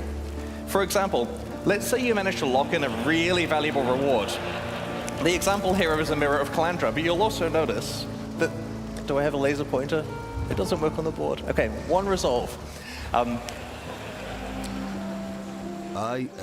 This is an example here where the player has a very good reward locked in, but a massive pile of dangerous afflictions and only 1 resolve on them. If you don't feel capable of completing the rest of the Sanctum from this point, then it would normally be a write-off, right? If you gave this to me, no way am I getting that mirror. But you can now trade the Sanctum state to someone else who is willing to pay for the chance to earn the mirror, or lose it. And you can look at expected value in economics, right? It's worth some percentage of that mirror, so you trade it for like 5 chaos to someone, they run it and lose their chaos. Your relics, which act as passive bonuses within the Sanctum, are locked in for the run when you start the first floor and can't be changed for the rest of the run. Speaking of relics, they're now tradable and have been rebalanced around this. To those of you wondering, we have decided against bringing back sanctified relics for now. A complete Sanctum run now requires killing the final boss, Lycia, in both her first and second form. She will always drop a unique relic, and these have been reworked and replaced as we rebalanced everything. An important aspect of the new Sanctum balance is that your primary defenses now have some effect on protecting your resolve. Your armor allows you to mitigate resolve loss, and your evasion grants you a chance to avoid resolve loss entirely, a lot like how armor and evasion work. Your Energy Shield grants you Resolve Aegis, which is a mechanic that works similarly to how Energy Shield behaves for life. In light of the new defensive opportunities and learnings from the original Challenge League, we've rebalanced the difficulty of Sanctum, especially in later floors, and have worked to add more monster and room variety to runs. We've added new boons and afflictions themed around the new defensive mechanics, and have rebalanced many of the other ones. Like other optional endgame systems that involve tradable items, players who don't want to play Sanctum can trade their Sanctums to other players in exchange for an item or currency that benefits them more. Successful Sanctum play can generate a lot of rewards. It'll potentially be possible to build characters dedicated to Sanctum running and just farm Sanctums repeatedly in order to profit. Sanctum isn't the only improvement that Trial of the Ancestors brings to Path of Exile's endgame. We're also introducing 16 new Atlas Keystone passives to the Atlas passive tree. As a quick summary for new players joining us, the Atlas tree is a system that allows you to customize your endgame experience in Path of Exile. As you complete different maps, you gain skill points that can be allocated in the tree. You could use these points to modify the behavior of different content you encounter in in-game maps to make it more difficult or more rewarding, or to behave entirely differently. The system allows you to double down on the content you enjoy and avoid content you don't. Keystones are really impactful passives that totally change how endgame systems behave. Usually they have an element of give and take and require you to come up with new strategies to take advantage of them. Each of these 16 new Atlas Keystones changes how you might interact with Path of Exile's endgame. Let's have a look at some of them now. We will reveal the rest of them before the release of Trial of the Ancestors in a few weeks. Extreme Archaeology completely changes how you play expedition encounters. Instead of placing a series of regular explosives, you now place one gigantic explosive. Every single chest or monster in the blast radius is affected by every remnant in that radius.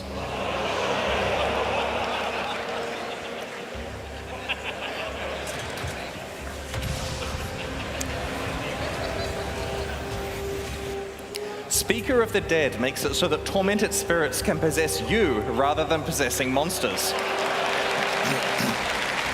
boosting your stats instead. While possessed, you can touch monsters just like a spirit can, making them stronger and more rewarding. It's kind of getting silly at this point, isn't it?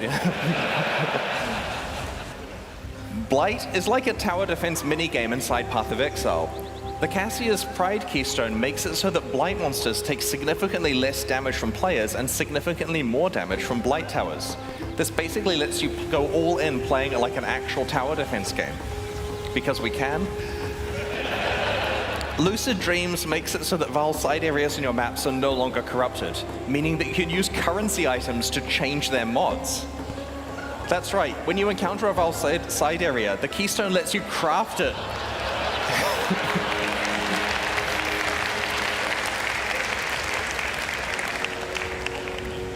Yeah, so we rebalanced the side area mods, we've improved reward outcomes, and we've made the downside mods a bit more punishing, just to make it interesting if you try to go for the good outcomes. You may also rarely encounter a unique Vaal side area. Destructive play makes it so that the Maven will summon between 1 and 3 extra random map bosses when you are fighting witnessed map bosses. This keystone is analogous to the Eldritch Altar keystones that make those influences more difficult but more rewarding. There are another 11 new keystones that we'll reveal over the next few weeks. Together, these 16 keystones mean that regardless of how you enjoy your maps, you'll have plenty of new ways to play Path of Exile's endgame in this expansion. And I should note, in the initial draft of the keynote, I painstakingly went through every single keystone. It took like 10 minutes. But we'll put them in the news to save you some time here. In the Trial of the Ancestors expansion, we're shifting Path of Exile's metagame in several ways. The first is by introducing 14 new support gems, which are designed to take existing categories of skills and provide entirely new ways to play them. For full information, check the final gem hovers when we post them in the next few weeks. Let's have a look at a handful of these support gems now. In Path of Exile, war cries usually buff your party but don't directly hurt monsters. The Corrupting Cry support gem turns war cries into damage-dealing skills by making them inflict corrupted blood on monsters affected by the war cry or by your attacks that it exerts.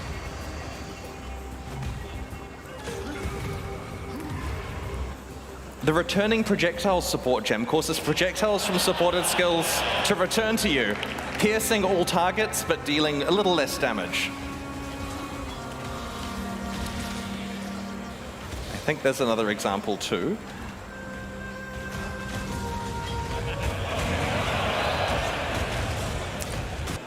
The Fresh Meat support gem causes minions created by supported gems to gain adrenaline, critical strike chance, and critical strike damage for a duration after they're first summoned.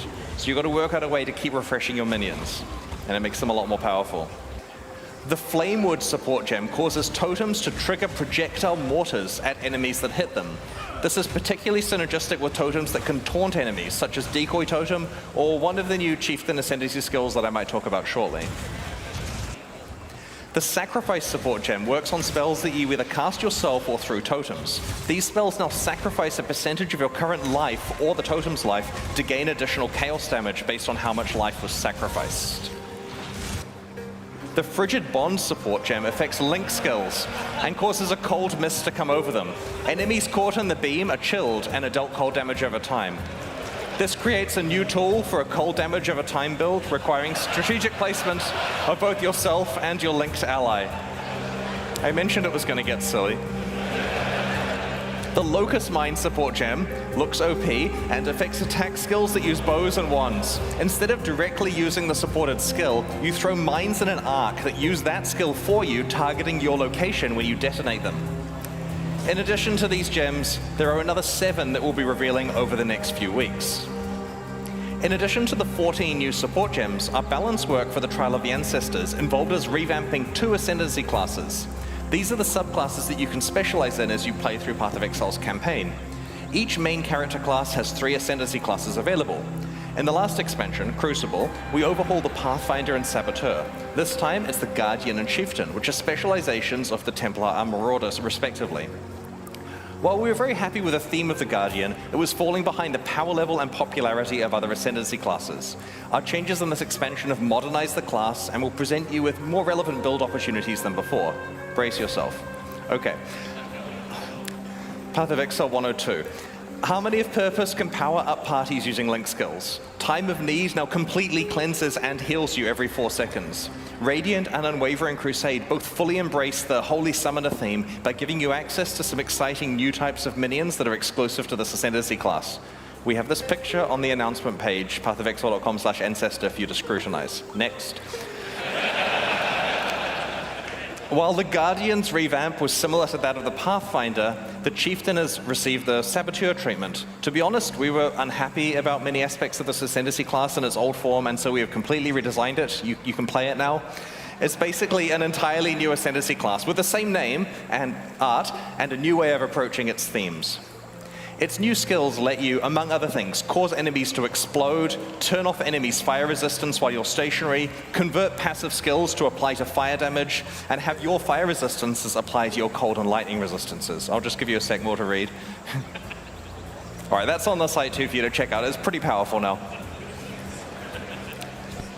To celebrate the release of the Trial of the Ancestors, we'll be hosting a boss kill event. To enter, create a hardcore solo self-found character in the Ancestor League and race to kill all 7 Uber Pinnacle bosses on the same character. Note that unlike the last event we ran, this one is not a ruthless event.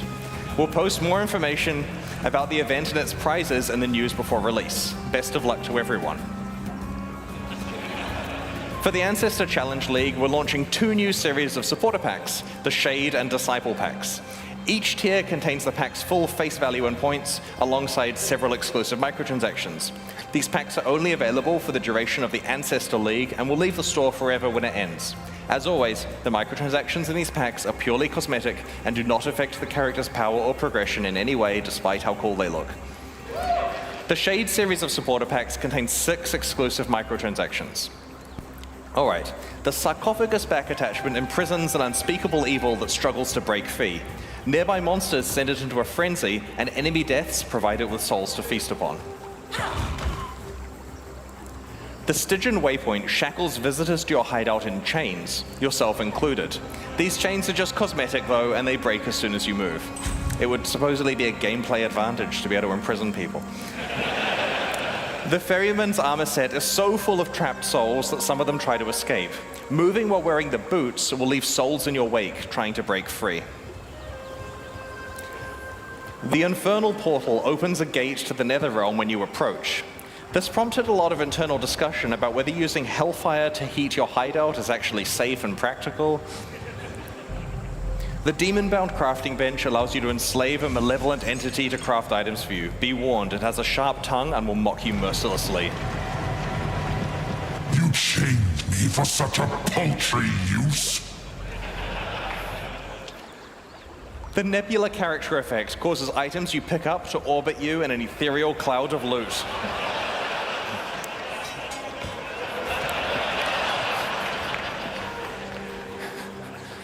The Disciple series of supporter packs also contains 6 exclusive microtransactions. Look at dog.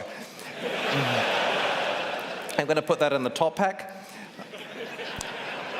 The Hero's Landing Finisher effect summons a marble statue from the heavens to execute unique monsters you defeat. You decide whether it's the sword or the huge lump of rock that actually kills them. The Bell Tower map device heralds the opening of a new map with a peal of bells. Start to run out of portals though, and it will reflect your desperate situation. This is fine. The Cathedral armor set refracts light through your character, creating beautiful patterns on the ground around it. If your life gets low, it responds in kind. The Observer Diamond Flask summons a tentacled mass that fires its eye lasers at enemies you critically strike while the flask is active. Again, cosmetic. The Currency Orb Charge effect lets you pick from a number of different currency types to replace your charges with, as long as you've used that currency item anytime from today onwards. Some people, we have to store it in the database, right? Some people will show they can be part of the exclusive club of players who have actually used a Mirror of Calandra. This effect also causes your charges to display in town. So the theory is you go use your standard mirror, which we all have, right? The Faithful Hound Pet is a very good doggo, and it knows a few tricks. You can command it to sit, roll over, or play dead. And yes, you can pet the dog.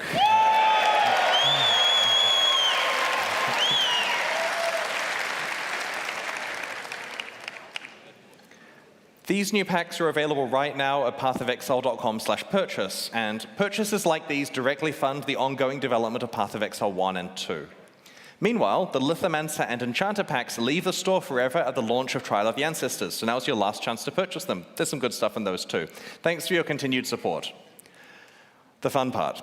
For the last ExileCon, we developed a special card game that encapsulated the full gameplay arc of Path of Exile over the course of the event. Players could defeat monsters, progressively upgrade their items, use currency items to craft their equipment, find and run maps, and eventually defeat pinnacle bosses to earn rewards. It was a whole lot of fun, and we've had so many requests to run it again. So this year, we're proud to bring you the 2023 version of the ExileCon card game. And like all Path of Exile expansions, it even includes a challenge league.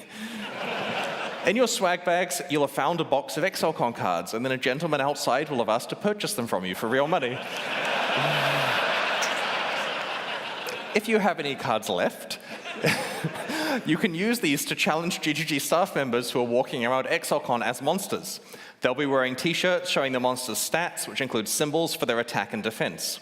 Using the cards in your deck box, and those you accumulate by defeating monsters, put together one set of armor, one weapon and shield, or a two-handed weapon, and an amulet and 2 rings. To defeat a monster, the damage on your weapon has to be equal to or larger than the defense of the monster, and the defense on the armor and shield have to be equal to or larger than the attack of the monster. It's that simple. There are some wildcard symbols. It's explained on the rules in the box. Rings and amulets are pretty hard to find, and they can be used for either attack or defense. So to attack a monster, politely approach a staff member wearing the shirt, introduce yourself, and show them the set of equipment you want to use. If your symbols match, then you'll have defeated them, and they'll give you a reward and remove some of the durability from your items. They do this by clicking the card, so if you want to keep the card pristine, don't necessarily attack someone with it. It will get damaged in combat. Be careful not to waste your best items on low-level monsters. You're not allowed to attack the same monster twice in a row,